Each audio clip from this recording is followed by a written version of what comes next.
In this video, we're going to look at Oklahoma's run game and a few different runs that they had in their big comeback win against Baylor.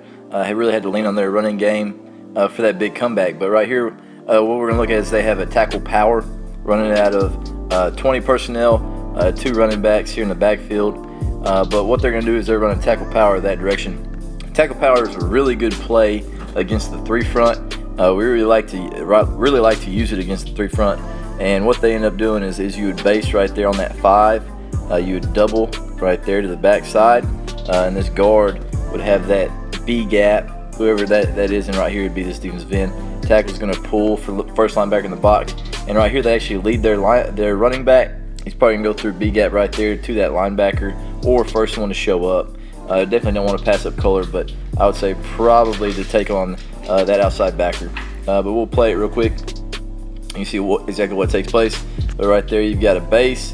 We're doubling the backside. That guard has gone back. Here's the tackle that's pulling. He's wrapping around right there. Looks like quarterback's reading over here for the C gap possible pull. Right there, they get a hand.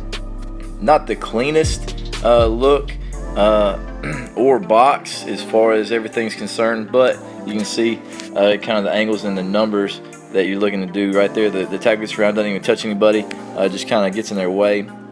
Running back does a great job of falling forward and getting a positive gain right there. 4 or 5 yards.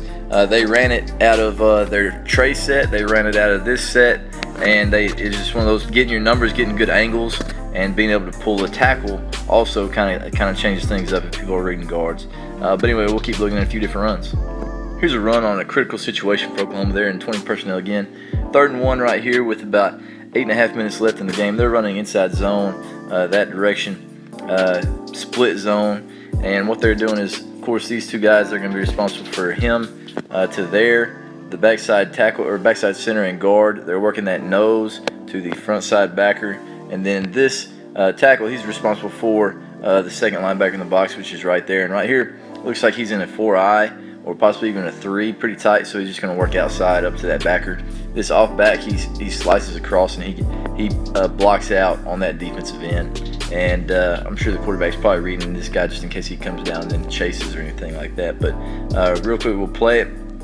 You can see it's pretty tight, so they don't even really get a double team right here. He basically bases and then he goes right there.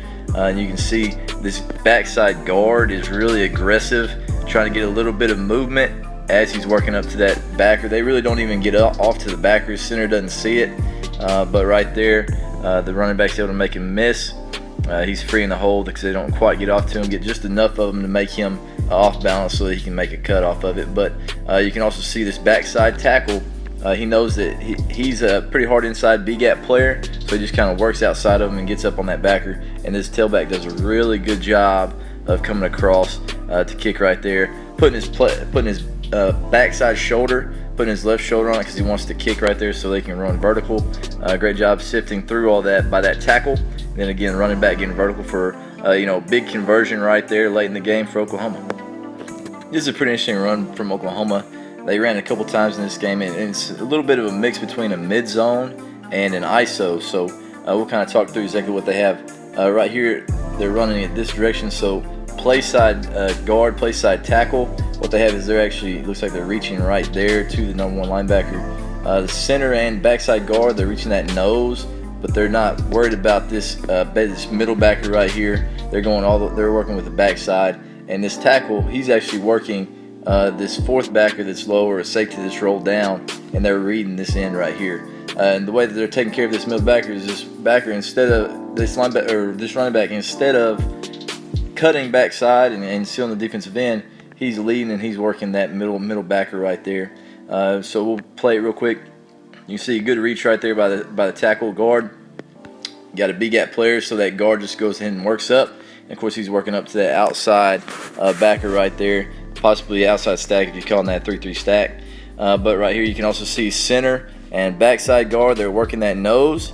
But right there, that backer comes down pretty tight, so that guard doesn't really work him too much. He just works straight up to that backer. And then, of course, that backside tackle is working up to that linebacker so that Jalen Hurts can read that backside in. And the big thing is, of course, this running back right here, ISOing on that backer.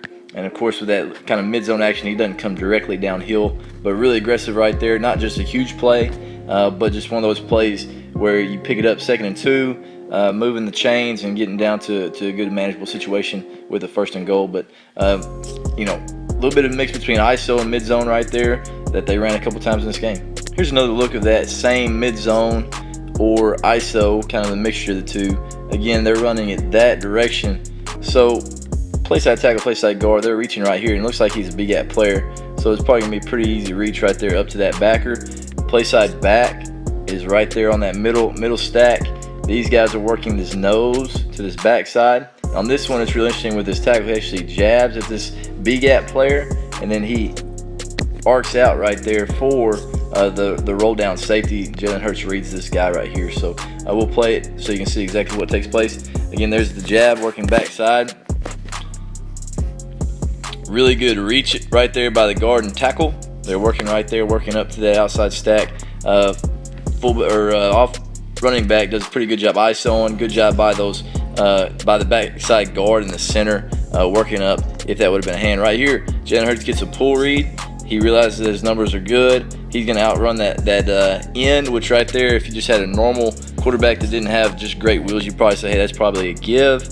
But right there, knowing that Jalen Hurts is a little bit more gifted than that. If that guy is that tight, he's in the B gap and he's flat-footed, he's not going to be able to catch Jalen Hurts right there. So good job knowing who you are and getting a pull right there, getting out on the edge, and you got the tackle out there leading for a pretty good gain right there, and trying to get those guys to sit at home and defend the entire field.